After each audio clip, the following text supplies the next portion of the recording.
English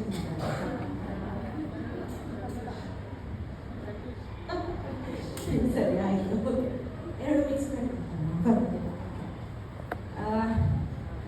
ಶುರು ಮಾಡೋಕ್ಕಿಂತ ಮುಂಚೆ this is a very proud moment for me coming back to my own school as a family. ಯಾವತ್ತೂ ಅನ್ಕೊಂಡಿರಲಿಲ್ಲ ನಮ್ಮ school stage ಮೇಲೆ ನಾನು ಚಿಕ್ಕ ವಯಸ್ಸಲ್ಲಿ ನಿಂತ್ಕೊಂಡು ಮಾತಾಡ್ತೀನಿ ಅಂತ. So it's a really very proud moment. And ನಾ ಇಲ್ಲಿ ನಿಂತಿದ್ದೀನಿ ಅಂದರೆ ಅದಕ್ಕೆ ಕಾರಣ ಫಸ್ಟ್ ನನ್ನ ಗುರುಗಳು, ನನ್ನ ಟೀಚರ್ಸ್, ಮೈ ಫ್ಯಾಮಿಲಿ. ಅವ್ರ ಸಪೋರ್ಟ್ ಇಲ್ಲಲ್ಲ ನಾನು ಇಷ್ಟು ಅಚೀವ್ ಮಾಡೋಕ್ಕೆ ಆಗ್ತಿರಲಿಲ್ಲ. ಸೊ ಫ್ಯಾಮಿಲಿ, ಟೀಚರ್ಸ್, ಫ್ರೆಂಡ್ಸ್ ಅವ್ರಿಗೆ ಮರಲ್ಲ. ಆ್ಯಂಡ್ ನಾನು ಈ ಪ್ರೊಫೆಷನಿಗೆ ಬಂದಿದ್ದೀನಿ ಅಂದರೆ ನಾನು ಇಷ್ಟು ಡೆಡಿಕೇಟೆಡ್ ಆಗಿ ಪ್ರಾಕ್ಟೀಸ್ ಮಾಡಬೇಕು ಅಂದರೆ ಅದಕ್ಕೆ ಕಾರಣ ನನ್ನ patients. So thanks to them also. So ಎಲ್ರಿಗೂ ಗೊತ್ತು, this is the 10th year of international yoga day. So ನಮ್ಮ ಪ್ರಧಾನಮಂತ್ರಿಗಳು ಮೋದಿ ಅವರ ದಯೆಯಿಂದ ಯೋಗ ಸ್ವಲ್ಪ ಹೆಸರು ಪಡ್ಕೊಂಡಿದೆ. ಇವತ್ತು ಯುನೈಟೆಡ್ ನೇಷನ್ಸ್ ಆರ್ಗನೈಸೇಷನ್ಸಲ್ಲಿ ರೆಕಗ್ನೈಸ್ ಆಗಿದೆ ಅಂದರೆ ಅದಕ್ಕೆ ಅವರೇ ಕಾರಣ. ಈ ವರ್ಷದ ಥೀಮ್ ಬಂದು ಯೋಗ ಫಾರ್ ವುಮೆನ್ ಎಂಪವರ್ಮೆಂಟ್. ಸೊ ನಾವೆಲ್ಲರೂ women empowerment, women equality, rights ಅದ್ರ ಬಗ್ಗೆ ಎಲ್ಲ ಮಾತಾಡ್ತೀವಿ. ಬಟ್ ಈ ವುಮೆನ್ ಎಂಪವರ್ಮೆಂಟ್ ಅಂದರೆ ಏನು, ಆ್ಯಕ್ಚುಲಿ ಅಂದರೆ ಏನು? ಒಬ್ಬೊಬ್ರಿಗೆ ವುಮೆನ್ ಎಂಪವರ್ಮೆಂಟ್ ಅಂದರೆ ಒಂದೊಂಥರ. ಸೊ ಆ್ಯಕ್ಚುಲ್ ವುಮೆನ್ ಎಂಪವರ್ಮೆಂಟ್ ಅಂದರೆ ಏನು? ಇದಕ್ಕೆ ಆಮೇಲೆ ಬರೋಣ, ಕಷ್ಟ ಇದಿದ್ದೇ ಇರಲ್ಲ. ಸೊ ವುಮೆನ್ ಎಂಪವರ್ಮೆಂಟ್ ಎಲ್ಲರೂ ನಾವಿಲ್ಲಿ ಸೇರಿರೋದು ಏನಕ್ಕೆ ಅಂದರೆ ನಮ್ಮ ಬಗ್ಗೆ ನಾವು ಅರ್ಥ ಮಾಡ್ಕೊಳ್ಬೇಕು, ಪ್ಲಸ್ ನಮಗೆ ಆಪರ್ಚುನಿಟೀಸ್ ಬಗ್ಗೆ, ಪ್ಲಸ್ ಇನ್ನೊಂದೇನೆಂದರೆ ನಮ್ಮ talents. Women as an identity women ಇರಬಹುದು, ಬಟ್ ದಿನನಿತ್ಯದಲ್ಲಿ what she juggles is ultimate. ಯಾರಿಗೂ ಸರಿಸಮಾನ ಇಲ್ಲ ಯಾವ ಕೆಲಸದಲ್ಲೂ. ಎಲ್ಲ ಕೆಲಸದಲ್ಲೂ ಪರಿಪೂರ್ಣತೆ ಅಂದರೆ ಒಬ್ಬ ಹೆಣ್ಣು. ವುಮೆನ್ ಎಂಪವರ್ಮೆಂಟ್ ಒಂದೊಂದು ಅರ್ಥದಲ್ಲಿ ಒಬ್ಬೊಬ್ಬರಿಗೆ, ಕೆಲವರಿಗೆ ಈಕ್ವಲ್ ರೈಟ್ಸ್ ಅಂತಾರೆ, ಕೆಲವರು ಈಕ್ವಲ್ ಆಪರ್ಚುನಿಟೀಸ್ ಅಂತಾರೆ. And few of them tell it as I need to talk openly, ನನಗೆ ಫ್ರೀಡಮ್ ಬೇಕು ಅಂತಾರೆ. ಒಬ್ಬೊಬ್ಬರು ಅರ್ಥದಲ್ಲಿ ವುಮೆನ್ ಎಂಪವರ್ಮೆಂಟ್ ಅಂದರೆ ಹೀಗೆ. So but what is actually women empowerment? Actually women empowerment ಅಂದರೆ ಎಲ್ಲಿ ನಮ್ಮ ಶಕ್ತಿಗಳಿಗೆ, ನಮ್ಮ ಟ್ಯಾಲೆಂಟ್ಗಳಿಗೆ ನಮಗೆ ಈಕ್ವಲ್ ಆಪರ್ಚುನಿಟೀಸ್ ಎಲ್ಲಿ ಸಿಗುತ್ತೋ ಅಂಥ ಪಾಲಿಸೀಸ್ ಎಲ್ಲಿ ಬರುತ್ತೋ ಅವಾಗ ನಿಜವಾದ ವುಮೆನ್ ಎಂಪವರ್ಮೆಂಟ್ ಆಗೋದು. ಇನ್ನೊಂದು ಏನಂದರೆ ಹೆಣ್ಣಿಗೆ ಹೆಣ್ಣೆ ಶತ್ರು ಅಂತ ಗೊತ್ತಾ? ಅದನ್ನ ಸುಳ್ಳು ಮಾಡಬೇಕು ಫಸ್ಟ್, ಅವಾಗ ನಿಜವಾದ ವುಮೆನ್ ಎಂಪವರ್ಮೆಂಟ್ ಆಗೋದು.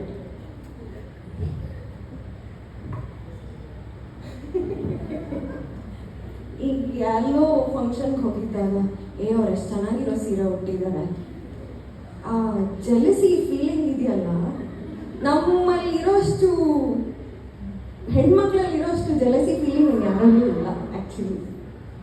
ಸೊ ಆ ತೃಪ್ತಿ ಆ್ಯಂಡ್ ದಟ್ ಸ್ಯಾಟಿಸ್ಫ್ಯಾಕ್ಷನ್ ಲೈಫಲ್ಲಿ, ಆ ಖುಷಿ ಕಂಡ್ಕೊಂಡಾಗ ನಿಜವಾಗ್ಲೂ ವುಮೆನ್ ಎಂಪವರ್ಮೆಂಟ್ ಆಗುತ್ತೆ. Plus quality of life improve ಆಗುತ್ತೆ.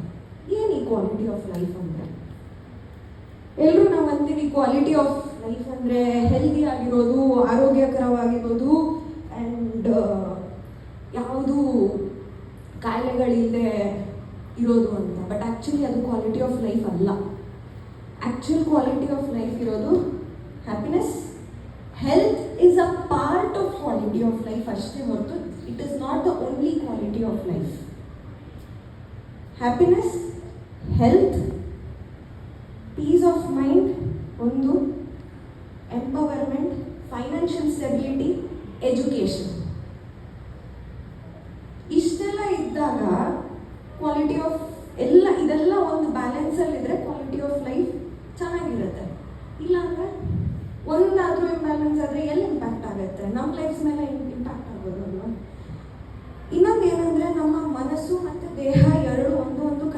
ಇರುತ್ತೆ, ಇಟ್ ಈಸ್ ಇಂಟರ್ಲಿಂಕ್ಡ್.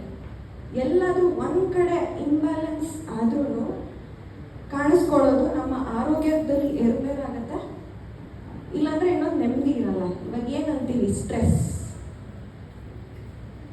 ಯಾರನ್ನು ಕೇಳಿದ್ರು ಏನು ತುಂಬ ಸ್ಟ್ರೆಸ್ ಇದೆ. ಏನು ಸ್ಟ್ರೆಸ್ ಅಂದರೆ, ಈ ಚಿಕ್ಕ ಸ್ಕೂಲಲ್ಲಿ ಓದೋ ಮಕ್ಳನ್ನ ಕೇಳಿದ್ರು ನನಗೆ ಸ್ಟ್ರೆಸ್ ಇದೆ ಅಂತ. ಏನು ಸ್ಟ್ರೆಸ್ ಅಂದರೆ ಅಲ್ಲ, ನೀವು ಅಷ್ಟು ಹೋಮ್ವರ್ಕ್ ಕೊಟ್ಬಿಟ್ಟಿದ್ದಾರೆ ಸ್ಕೂಲಲ್ಲಿ ಮಾಡಬೇಕು. ಅವ್ರನ್ನ ಕೇಳಿದ್ರು ಸ್ಟ್ರೆಸ್ ಅಂತ ಏನಂತ ಗೊತ್ತಿರಲ್ಲ, ಬಟ್ ಸ್ಟ್ರೆಸ್ ಅಂತಾರೆ. ಇನ್ನೊಂದು ಕಾಮನ್ಲಿ ಯೂಸ್ಡ್ ವರ್ಡ್ ಏನಂದರೆ ಡಿಪ್ರೆಷನ್. ಏನು ಡಿಪ್ರೆಷನ್ ಹೊರಟೋಗ್ಬಿಟ್ಟಿದ್ದೆ, ಏನಾಗಿತ್ತು ಗೊತ್ತಿಲ್ಲ ನನಗೆ, ಇವಾಗ ಸರಿ ಹೋಗಿದ್ದೀನಿ. ಆಕ್ಚುಲಿ ಡಿಪ್ರೆಷನ್ ಅಂದ್ರೆ ಏನು? ಎಲ್ಲ ಸೆಲ್ಫ್ ಡಯಾಗ್ನೋಸಿಸ್. ಒಂದು ಕರೆಕ್ಟ್ ಡಯಾಗ್ನೋಸಿಸ್ ಇರಲ್ಲ. ಸುಮ್ಮನೆ ಏನೋ ಮೂಡ್ ಸರಿ ಇಲ್ಲ, ಅಲ್ಲಿಗಲ್ಲಿ ಕೆಲವೊಂದು ಟೈಮ್ ಪೀರಿಯಡಲ್ಲಿ ನನಗೆ ಏನು ಮಾಡೋಕ್ಕೂ ಇಂಟ್ರೆಸ್ಟ್ ಇರಲಿಲ್ಲ, ಅದು ಡಿಪ್ರೆಷನ್. ಬಟ್ ಆ್ಯಕ್ಚುಲಿ ಡಿಪ್ರೆಷನ್ಗೆ ಅದರದ್ದೇ ಆದ ಕ್ರೈಟೀರಿಯಾಗಳಿದೆ ಕೊಡಬೇಕು ಅಂತ. ಸೊ ಇದೆಲ್ಲ ಎಷ್ಟು ಈ ಪ್ರೆಸೆಂಟ್ ವರ್ಲ್ಡಲ್ಲಿ ಎಷ್ಟು ಇಂಪ್ಯಾಕ್ಟ್ ಆಗ್ತಿದೆ ಅಂದರೆ ಆರೋಗ್ಯದ ಮೇಲೆ ಎಷ್ಟು ಪರಿಣಾಮ ಬೀರ್ತಿದೆ. ನಾವು ತಿನ್ನೋ ಆಹಾರ ಎಲ್ಲ ಅಡಲ್ಟ್ರೇಟೆಡ್. ಬೆಳೆಯೋ ತರಕಾರಿ ಸೊಪ್ಪು ಕೂಡ ಒಂದು ಕೆಮಿಕಲ್ ಇದೆ, ಎಲ್ಲ ಅಡಲ್ಟ್ರೇಟೆಡ್. ನಾವೇನು ತಿಂತಿದ್ದೀವಿ ಅಂತ ನಮಗೆ ಗೊತ್ತಿಲ್ಲ. ಏನೋ ತಿನ್ನಬೇಕು ಅಂದರೆ ಬದುಕೋಕ್ಕೋಸ್ಕರ ತಿನ್ನಬೇಕು ಅಂತ ತಿನ್ನೋದಷ್ಟೇ ಆಗಿದೆ. ಈಗ ಒಳ್ಳೆ ಆಹಾರ ಯಾವತ್ತು ಈ ದಿನದಲ್ಲಿ ಸಿಗೋದು ತುಂಬ ಕಷ್ಟ. ಅದಕ್ಕೆ ಏನು ಮಾಡ್ತಿದ್ದಾರೆ ಜನ ಎಲ್ಲ ಮನೇಲೆ ಬೆಳ್ಕೊಳ್ತಿದ್ದಾರೆ. ಟೆರೆಸ್ ಗಾರ್ಡನ್ ಎಷ್ಟು ಬೆಳೆಯೋಕ್ಕಾಗುತ್ತೋ ಅಷ್ಟು ಮನೇಲೆ ಬೆಳೆದು ಆರೋಗ್ಯಕರವಾದ ಪದಾರ್ಥ ತಿನ್ನೋದು ಬೆಟರು. ಅದಕ್ಕಿಂತ ಮಾರ್ಕೆಟಲ್ಲಿ ಕೊಂಡ್ಕೊಂಡು ಬಂದು ಅಷ್ಟು ಕೆಮಿಕಲ್ ಫರ್ಟಿಲೈಸರ್ಸ್ ಇರೋ ತರಕಾರಿ ಸೊಪ್ಪೆಲ್ಲ ತಿನ್ನೋಕ್ಕಿಂತ ಮನೇಲಿ ಬೆಳ್ಕೊಂಡು ತಿನ್ನೋದು ಎಷ್ಟು ಬೆಟರು ಅಲ್ವಾ? ಸೊ ಒಂದು ಕಾರಣ ನಮ್ಮ ಆರೋಗ್ಯ ಹಾಳಾಗೋಕ್ಕೆ ಕೂಡ ನಾವು ತಿನ್ನೋ ಆಹಾರ. ಅದು ಆಹಾರ, ನಿದ್ದೆ, ನೀರು, ನೆಮ್ಮದಿ ಜೀವನ. ಇದಿಷ್ಟು ಇದ್ದರೆ ಯಾಕೆ ಹೆಲ್ತ್ ಪ್ರಾಬ್ಲಮ್ಸ್ ಬರುತ್ತೆ? ಅದ್ರ ಜೊತೆ ಒಂದು part of health is exercise. ಇದೆಲ್ಲ ಕರೆಕ್ಟಾಗಿದ್ದರೆ ಯಾಕೆ ಹೆಲ್ತ್ ಪ್ರಾಬ್ಲಮ್ಸ್ ಬರುತ್ತೆ ಅಲ್ವಾ? ಬರಬಾರ್ದು. ಯಾಕೆ ಬರ್ತಿದೆ ಅಂದರೆ ಯಾವುದೋ ಇದರಲ್ಲಿ ಒಂದರಲ್ಲಿ ಕೊರತೆ ಇದೆ, ಯಾವುದೋ ಇಂಬ್ಯಾಲೆನ್ಸ್ ಆಗಿದೆ, ಅದಕ್ಕೆ ನಮಗೆ ಹೆಲ್ತ್ ಪ್ರಾಬ್ಲಮ್ಸ್ ಬರ್ತಾ ಇಲ್ಲ.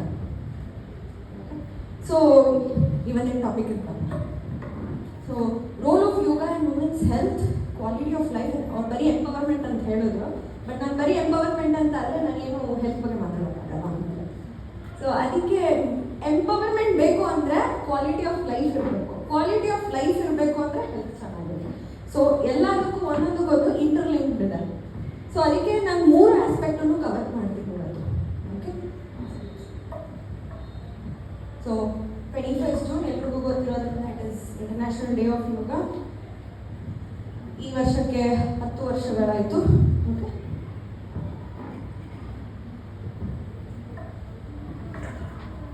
ಮೊದಲಿಗೆ women's health and quality of life. ಈ ಹೆಲ್ತ್ ಅಂದರೆ ಏನು? ಫಸ್ಟ್ ಹೆಲ್ತಲ್ಲಿ ಬರೀ ಫಿಸಿಕಲಾಗಿ ನಾನು ಫಿಟ್ ಆಗಿದ್ದೀನಿ ಅಂತಾರಲ್ಲ, ಅದಲ್ಲ. WHO ವರ್ಲ್ಡ್ ಹೆಲ್ತ್ ಆರ್ಗನೈಸೇಷನ್ ಪ್ರಕಾರ ಹೆಲ್ತ್ ಅಂದರೆ ಫಿಸಿಕಲಿ ಕೂಡ ಫಿಟ್ ಆಗಿರೋದು ಆ್ಯಂಡ್ ಮೆಂಟಲ್ ವೆಲ್ಬೀಯಿಂಗ್, ಅದು important. As well as social wellbeing. ನಾವು ಫಿಸಿಕಲಿ ಫಿಟ್ಟು, ಮೆಂಟಲು ಚೆನ್ನಾಗಿದ್ದೀವಿ, ಬಟ್ ನಾವು ಯಾರ ಜೊತೆಗೂ ಸೋಷಿಯಲಿ ಇನ್ವಾಲ್ವ್ ಆಗಲ್ಲ, ಕಮ್ಯುನಿಕೇಟ್ ಮಾಡಲ್ಲ, ಎಲ್ಲೂ ಪಾರ್ಟಿಸಿಪೇಟ್ ಮಾಡಲ್ಲ, ಅದು ಹೆಲ್ತ್ ಅಲ್ಲ. ಸೋಷಿಯಲಿ, ಫಿಸಿಕಲಿ ಆ್ಯಂಡ್ ಮೆಂಟಲಿ ಎಲ್ಲದರಲ್ಲೂ ವೆಲ್ಬೀಯಿಂಗ್, ಎಲ್ಲದರಲ್ಲೂ ಚೆನ್ನಾಗಿದ್ರೇ ದಟ್ ಈಸ್ ಕಂಪ್ಲೀಟ್ ಹೆಲ್ತ್ ಅನ್ನೋದು. ಸೊ ಇದು ಯಾರೋ ಹೇಳಿದ ಡೆಫಿನೇಷನ್ ಅಲ್ಲ, ವರ್ಲ್ಡ್ ಹೆಲ್ತ್ ಆರ್ಗನೈಸೇಷನ್ನೇ ಸ್ಟ್ಯಾಂಡರ್ಡೈಸ್ ಮಾಡಿ ಕೊಟ್ಟಿರೋದು ಹೆಲ್ತ್ ಅಂದರೆ ಏನು ಅಂತ. So women, W, power of W, 3 W, ಅದರಲ್ಲಿ ವೆಲ್ನೆಸ್, ವೆಲ್ಬೀಯಿಂಗ್, ವೆಲ್ಫೇರ್, ಈ 3 ತುಂಬ ಇಂಪಾರ್ಟೆಂಟ್. 3W. ಸೊ ಈಗ ಹೆಣ್ಮಕ್ಳಿಗೆ ಏನು ಸಮಸ್ಯೆಗಳೇನು ಕಡಿಮೆ ಆಗಲ್ಲ, ಬೇಕಾದಷ್ಟು ಹೆಲ್ತ್ ಪ್ರಾಬ್ಲಮ್ಸ್ ಇದೆ. ಸೊ ಆ ಹೆಲ್ತ್ ಪ್ರಾಬ್ಲಮ್ಸಲ್ಲಿ ಹೇಗೆ ಇಂಪ್ಯಾಕ್ಟ್ ಮಾಡುತ್ತೆ? health impacts various aspects of life. One is physical health. One is reproductive choices and family planning. Very important. Mental and emotional health, social relationships and economic participation. Economic participation ಅಲ್ಲಿ ಬರೋದು working class women, education, ಇವೆರಡು under economic participation, and social communication also ಇದರಲ್ಲಿ ಬರುತ್ತೆ. So health ಈ ಎಲ್ಲ ಫ್ಯಾಕ್ಟರ್ಸ್ನ impact ಮಾಡುತ್ತೆ. ಇವಾಗ ನಮ್ಗೆ ಸಣ್ಣ ಒಂದು ಚಿಕ್ಕದಾಗಿ ನೆಗಡಿ ಅಥವಾ ಕೆಮ್ಮು ಬಂದ್ರೆ ಒಂದು ಸಣ್ಣದ ಕೆಲಸ ಮಾಡೋಕ್ಕೆ ಎಷ್ಟು ಕಷ್ಟ ಆಗುತ್ತೆ ಅಲ್ವಾ? So health is very important in completing all the works and maintaining balance of life and quality of life.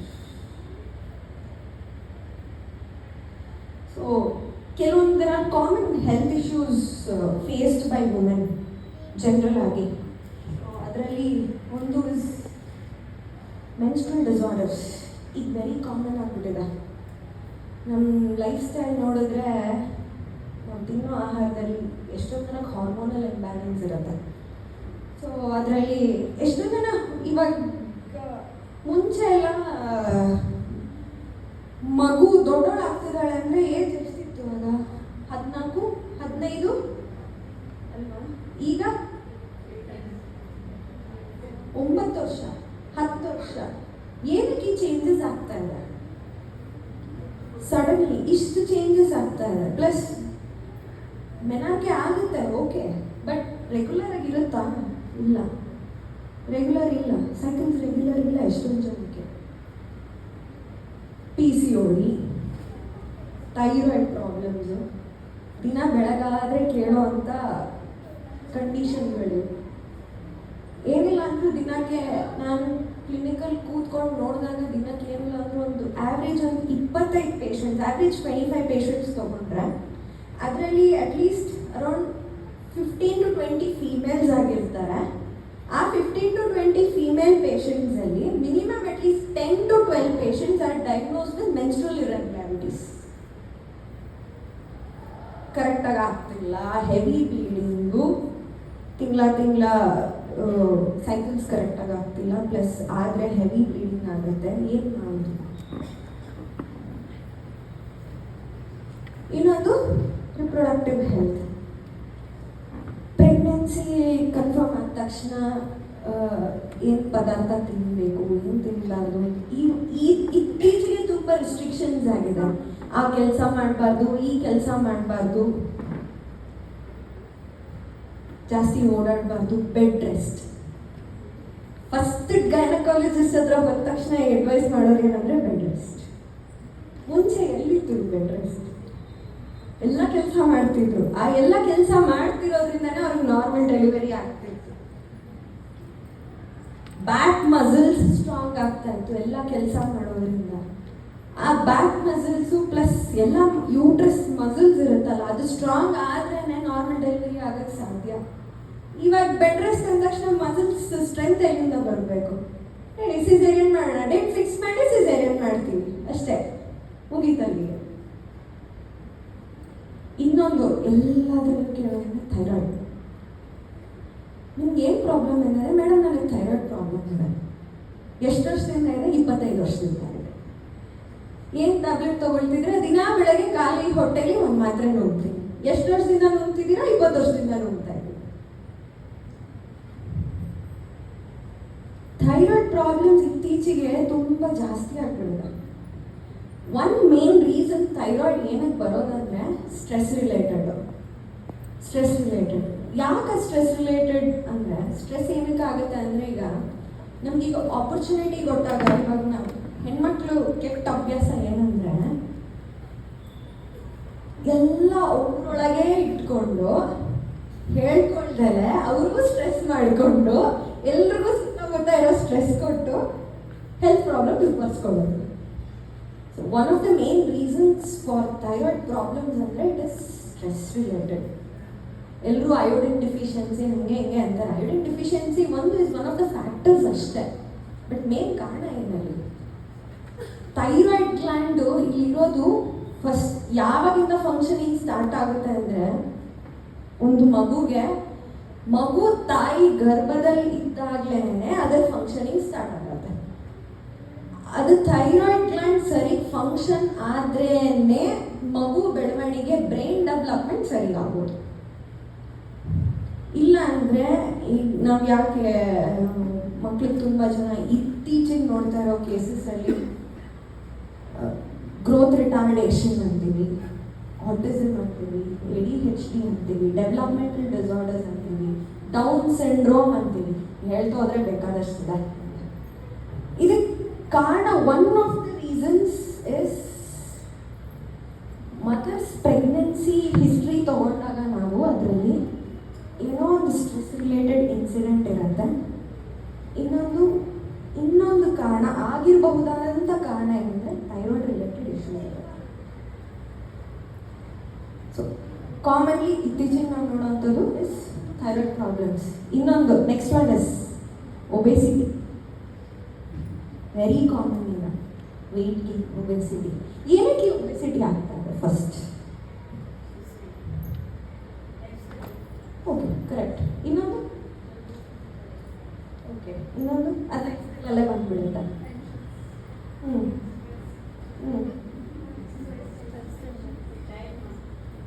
Diet, food, no exercise, lack of exercise, food, diet, sedentary life style.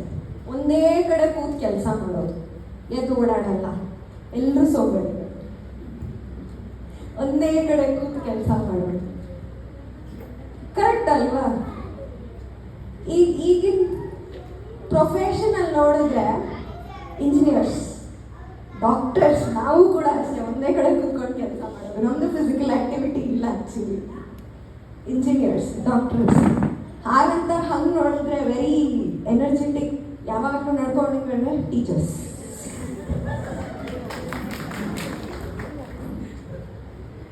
So sedentary life style one of the reason is for obesity. ತಿನ್ನೋ ಆಹಾರ, ಇವತ್ತು ಅಡುಗೆ ಮಾಡೋದು ಬೇಜಾರಾಯಿತು ಮನೆಯಲ್ಲಿ, ಸ್ವಿಗ್ಗಿಯಿಂದ order ಮಾಡಿಬಿಡೋಣ. ಎಷ್ಟು ಜನ ಮಾಡಲ್ಲ? ಆನೆಸ್ಟ್ ಆಗಿ. Okay, very nice, very nice. I am pretty sure that ನಿಮ್ಮ ಮಕ್ಕಳು ಕೂಡ ಅಷ್ಟೇ ಹೆಲ್ದಿ ಆಗಿರ್ತಾರೆ. Yes, very good, very nice, very nice.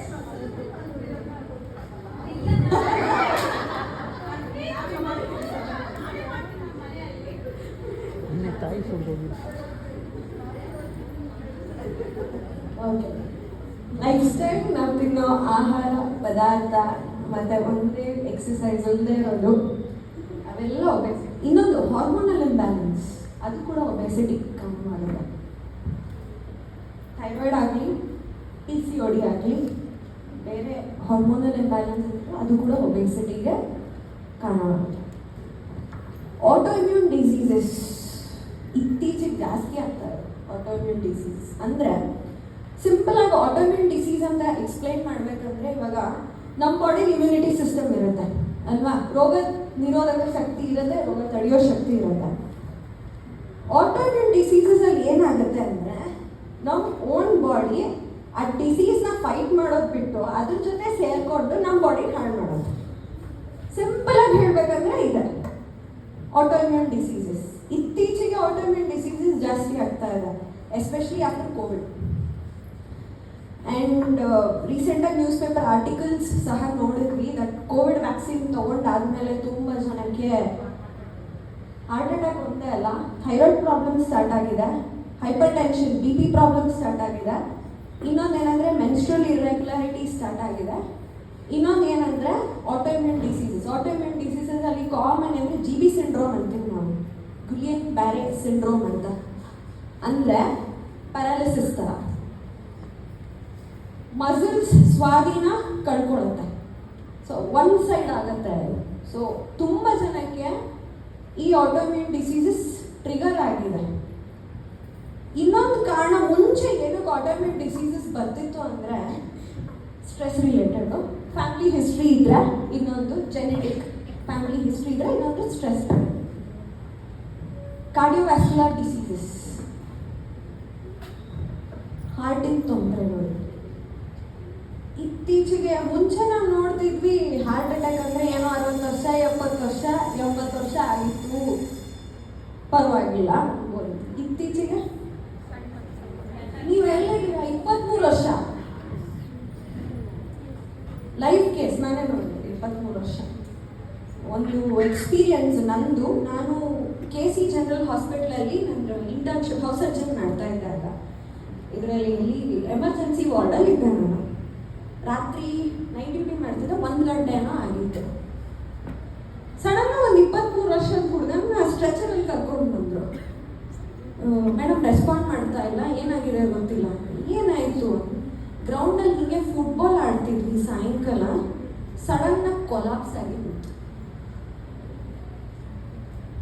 23 ವರ್ಷದ ಹುಡುಗ. ಏನಕ್ಕೆ ಹಿಂಗಾಯ್ತು ಅಂದರೆ,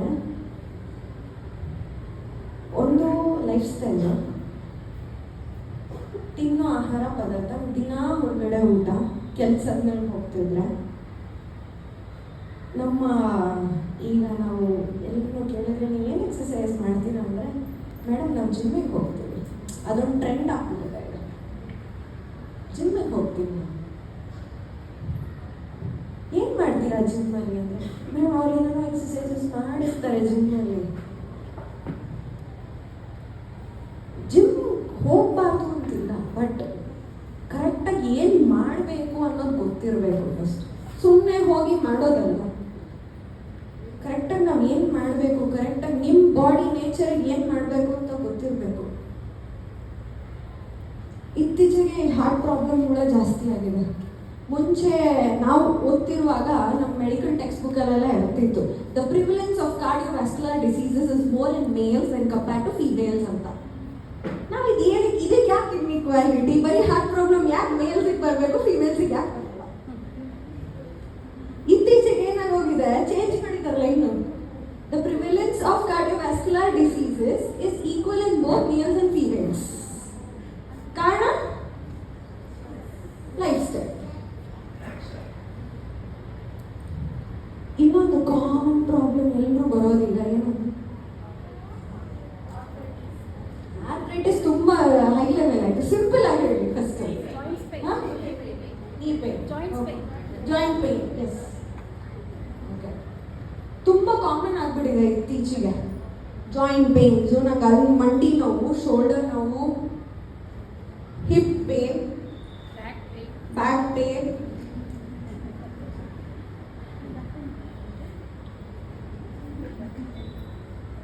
ಸೊ ಇದೆಲ್ಲ ಏನು ಹೇಳಿದ್ರೆ, ನೀವೇನು ಎಕ್ಸ್ಪೀರಿಯನ್ಸ್ ಮಾಡ್ತಿದ್ದೀರೋ ಅದೇ. ಸೊ ಜಾಯಿಂಟ್ ಪೇನ್ಸ್ ತುಂಬ ಜಾಸ್ತಿ ಆಗ್ತದೆ. ಒಂದು ಕಾರಣ ಮಂಡಿ ನೋವು ಬರೋಕ್ಕೆ is obesity again, weight gain. ಒಂದು ಕಾರಣ ಮತ್ತೆ ಮಂಡಿ ನೋವು ಬರೋಕ್ಕೆ ಇಸ್ ಒಬೆಸಿಟಿ. ಈ ಜಾಯಿಂಟ್ಸ್ ಪೇನ್ ಬರೋಕ್ಕೆ ಕಾರಣ ಏನಂದರೆ, ಒಂದು ಬೋನ್ ಡೆನ್ಸಿಟಿ ಅಂತೀವಿ ನಾವು.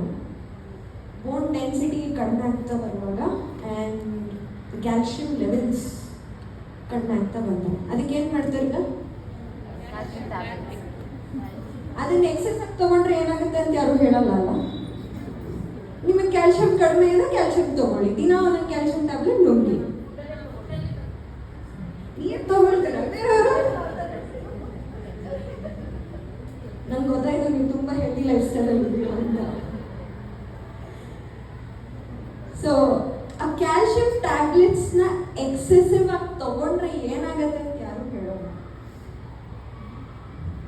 ಕ್ಯಾಲ್ಶಿಯಂ ಟಾಕ್ಸಿಸಿಟಿ ಅಂತೀವಿ ನಾವು. ವಿಟಮಿನ್ ಡಿನೂ ಅಷ್ಟೇ, ಜಾಸ್ತಿ ತೊಗೊಂಡ್ರೆ ವಿಟಮಿನ್ ಡಿ ಟಾಕ್ಸಿಸಿಟಿ ಆಗುತ್ತೆ. ಆ ವಿಟಮಿನ್ ಡಿ ತೊಗೊಂಡು ವಿಟಮಿನ್ ಡಿ ಜಾಸ್ತಿ ಮಾಡ್ಕೊಳ್ಳೋಕ್ಕಿಂತ ಜಾಸ್ತಿ ತೊಗೊಂಡು ಅದರಿಂದ ಟಾಕ್ಸಿಸಿಟಿ ಆಗೋ ಸಿಂಪ್ಟಮ್ಸ್ ಇದೆಯಲ್ಲ, ಅದಿನ್ನೂ ವರ್ಸ್ಟು. ಅದರಿಂದ ಡೆಫಿಷಿಯನ್ಸ್ ಆಗಿರೋದೇ better.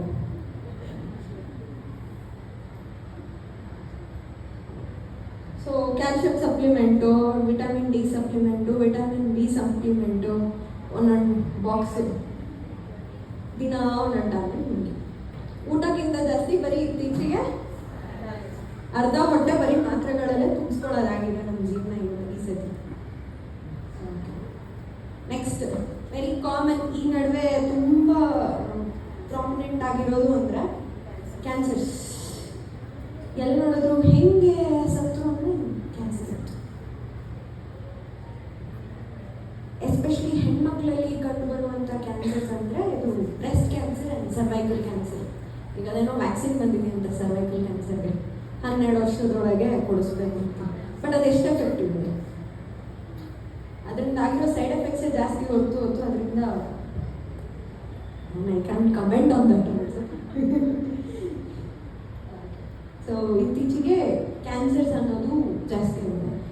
Again one of the factors for cancers is food and life style. Secondary is genetic ಇರ್ಬೋದು, ಬಟ್ ಜೆನೆಟಿಕ್ ಇದ್ರೂ ಅದಕ್ಕೆ ಟ್ರಿಗರ್ ಆಗೋಕ್ಕೆ ಕಾರಣ ಏನು? ಎಷ್ಟೊಂದು ಜನ ಫ್ಯಾಮಿಲಿ ಹಿಸ್ಟ್ರಿ ಇರುತ್ತೆ ಬಟ್ ಕಾಣಿಸ್ಕೊಳ್ಳಲ್ಲ. ಪೇರೆಂಟ್ಸಿಗೆ ಕ್ಯಾನ್ಸರ್ ಇರ್ಬೋದು ಬಟ್ ಅವ್ರ ಮಕ್ಳಿಗೆ ಕ್ಯಾನ್ಸರ್ ಬಂದಿರಲ್ಲ. ಬಟ್ ಟ್ರಿಗರ್ ಆಗೋಕ್ಕೆ ಕಾರಣ ಏನು? ಇಮ್ಯುನಿಟಿ ಒಂದೇ ಅಲ್ಲ. Sugar is one of the reasons. ಇತ್ತೀಚೆಗೆ ರಿಸರ್ಚ್ ಪ್ರಕಾರ ಬಂದಿರೋದು sugars is one of the carcinogens. Carcinogens ಅಂದರೆ ಕ್ಯಾನ್ಸರ್ಗೆ ಕಾರಣವಾಗುವಂಥ ಫ್ಯಾಕ್ಟರ್ಸ್ ಇಸ್ ಕಾಲ್ಡ್ ಕಾರ್ಸಿನೋಜೆನ್ಸ್ ಅಂತೀವಿ ನಾವು. ಲಾಸ್ಟ್ ಒಂದು ಪಿಕ್ಚರ್ ಏನು ಕಾಣಿಸ್ತದೆ?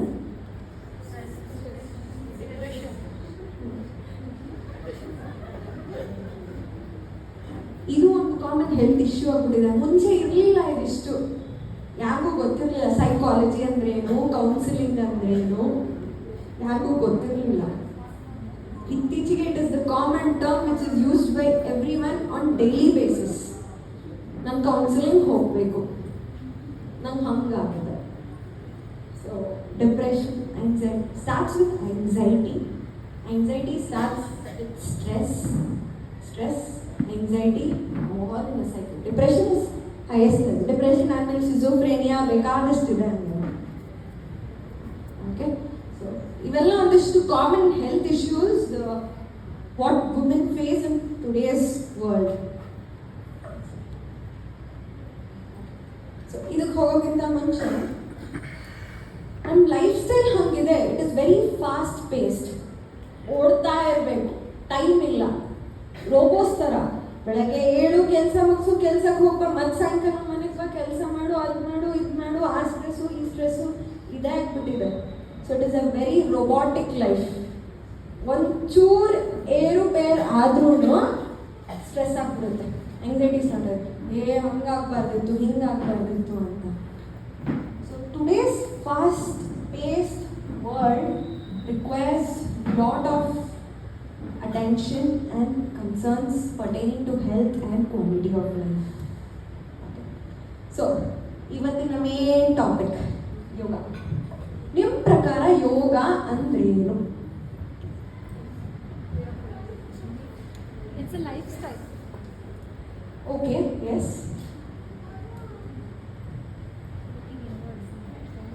ನಾನು ಒಬ್ಬಳ ಮಾತಾಡ್ತಿದ್ರೆ ನಿದ್ದೆ ಮಾಡ್ಬಿಡುತ್ತೆ. Let's make it more interactive. ಚೆನ್ನಾಗಿರುತ್ತೆ. ಓಕೆ, ಆಮೇಲೆ ಅಲ್ಲಿರೋದನ್ನ ಹೇಳ್ಬೇಡಿ. ಸರ್ ಪ್ರೀವಿಯಸ್ ಸ್ಲೈಡ್ ಹೋಗಿ.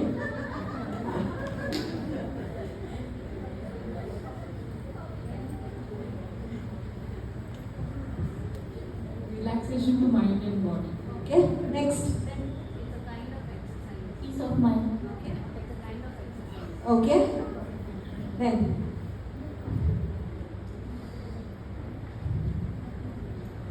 Knowing ourselves, about ourselves. Okay, yes ma'am. Okay, yes. Okay, fine. I'm happy. ಇಷ್ಟೆಲ್ಲ ತಿಳ್ಕೊಂಡಿದ್ದಾರೆ ಎಷ್ಟೊಂದು ಜನ ಯೋಗದ ಬಗ್ಗೆ ಅಂತ. Feel very proud about it. Okay, so first yoga ಶುರುವಾಗಿದ್ದು ಭಾರತದಲ್ಲಿ, India. It's an ancient practice that originated in India. It encompasses physical, mental, spiritual elements. So now health andre ಏನು ಅಂತ ತಿಳ್ಕೊಂಡ್ವಿ.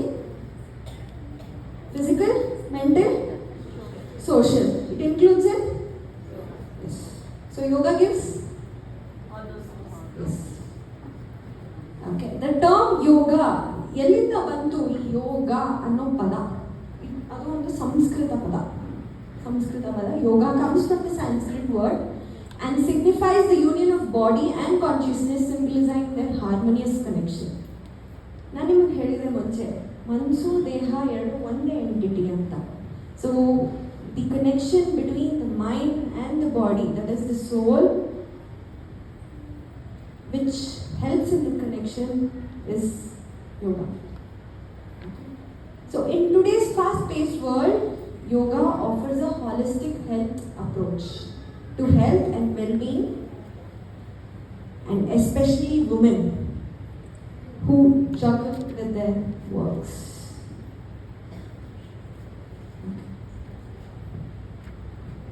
So yoga for women's health first. So ಅದರಲ್ಲಿ mainly ಏನೇನಕ್ಕೆ benefits ಇದೆ ಅಂತ ಒಂದು ಇಷ್ಟೆಲ್ಲ ಮಾತಾಡಿದ್ವಿ, ಹಾರ್ಮೋನಲ್ ಇಂಬ್ಯಾಲೆನ್ಸ್ ಬಗ್ಗೆ, mental health, stress, anxiety, depression, and ಬೇರೆ ಬೇರೆ thyroid problems, heart problems, joint problems ಎಲ್ಲ ಮಾತಾಡಿದ್ವಿ. So it helps in hormonal balance ಒಂದು, mental health benefits, supporting pregnancy and postmortem recovery. ಪ್ರೆಗ್ನೆನ್ಸಿಲೂ ಸಹ ಯೋಗ ಮಾಡಬಹುದು.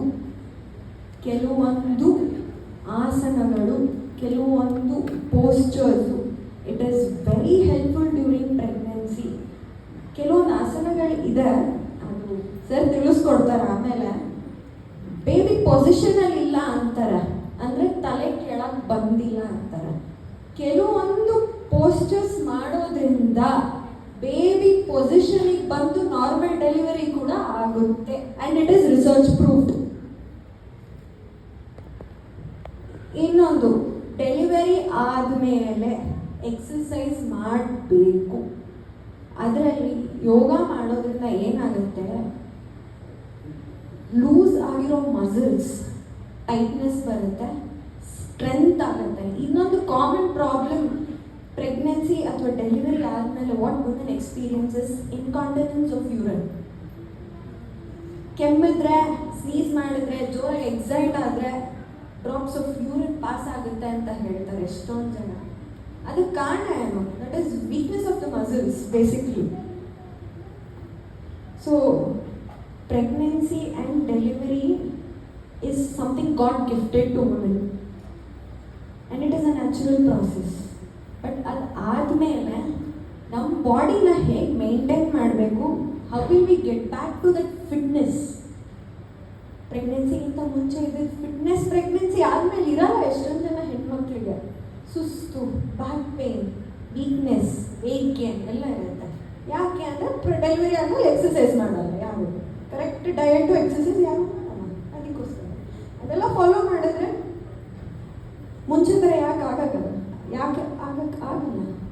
ನಾವು ಅಡ್ಮೈರ್ ಮಾಡ್ತೀವಿ ಅಷ್ಟೇ. ಶಿಲ್ಪಾ ಶೆಟ್ಟಿಗೆ 48 ವರ್ಷ ಆದರೂ ಹೆಂಗಿರಲ್ಲ, ಅಡ್ಮೈರ್ ಮಾಡೋದಷ್ಟೇ. ಬಟ್ ಅದನ್ನ ಇನ್ಕಲ್ಕೇಟ್ ಮಾಡ್ಕೊಳ್ಳಲ್ವಲ್ಲ ನಾವು ಯಾರು. ಅಷ್ಟು ಚೆನ್ನಾಗಿ ಫ್ಲೆಕ್ಸಿಬಲ್ ಇದೆ ಶಿಲ್ಪಾ ಶೆಟ್ಟಿ ಬಾಡಿ, ಅಷ್ಟು ಚೆನ್ನಾಗಿ ಯೋಗ ಮಾಡ್ತಾರೆ. ಬಟ್ ಅದನ್ನ ಯಾಕೆ ನಾವು ಇನ್ಕಲ್ಕೇಟ್ ಮಾಡ್ಕೋಬಾರ್ದು ನಮ್ಮ ಲೈಫಲ್ಲಿ? ಅಡ್ಮೈರ್ ಮಾಡಿ ಇನ್ಸ್ಪಿರೇಷನ್ ತಗೊಳ್ಳೋದು ಪ್ಲಸ್ ಅದನ್ನು ಇನ್ಕಲ್ಕೇಟ್ ಕೂಡ ಮಾಡ್ಕೋಬೇಕು. ಒಂದು yoga as a tool for social change. ಏನು ವುಮೆನ್ ಎಂಪವರ್ಮೆಂಟ್ ಅಂತೀವಲ್ಲ, ಸೋಷಿಯಲ್ ಚೇಂಜ್. ಇದರಿಂದ ಏನಾಗುತ್ತೆ, ಎಷ್ಟೊಂದು ಜನ ಹೆಣ್ಮಕ್ಳು ಅವ್ರ ಟ್ಯಾಲೆಂಟ್ಸ್ ಆಚೆ ಬರುತ್ತೆ. ಎಷ್ಟೊಂದು ಜನ ಹೆಣ್ಮಕ್ಳು ಅವರು ಮಾತಾಡೋ ಫ್ರೀಡಮ್ ಕೂಡ ಕಳ್ಕೊಂಡಿರ್ತಾರೆ ಕೆಲವೊಮ್ಮೆ, ಅದು ಆಚೆ ಬರುತ್ತೆ. So for the cause of social change, yoga also helps. So ಈಗ ಬೆನಿಫಿಟ್ಸ್ ನೋಡಿದ್ವಿ, but in different stages of life. ಅಂದರೆ ಒಬ್ಬ ಹೆಣ್ಮಕ್ಳಲ್ಲಿ ಡಿಫ್ರೆಂಟ್ ಸ್ಟೇಜಸ್. ಇವಾಗ ಚಿಕ್ಕ ಹೆಣ್ಣು ಹುಡುಗಿ ಆದಾಗಿಂದನು adulthood and old age. So ಈ 3 ಡಿಫ್ರೆಂಟ್ ಸ್ಟೇಜಸ್ ಆಫ್ ಲೈಫಲ್ಲಿ how can yoga help? Young girls, 6 to 12 years, and teenagers, what we call it as Gen Z now. ಏನು ಅಂದರೆ ನಾವು Gen Z ತುಂಬ ತುಂಬ ಪ್ರಾಬ್ಲಮ್ ಆಗ್ಬಿಟ್ಟಿದೆ ಹ್ಯಾಂಡಲ್ ಮಾಡೋಕ್ಕೆ ಅಂತಾರೆ teenagers. But how can we help them with yoga ನೋಡೋಣ. So how a typical day, ಒಂದು ದಿನದಲ್ಲಿ ಒಂದು ಸ್ಕೂಲ್ ಗೋಯಿಂಗ್ ಚೈಲ್ಡ್ ಅಥವಾ ಟೀನೇಜರ್ನ ಡೇ ಹೇಗಿರುತ್ತೆ ಫಸ್ಟ್ ಅದನ್ನು ತಿಳ್ಕೊಂಡ್ರೆ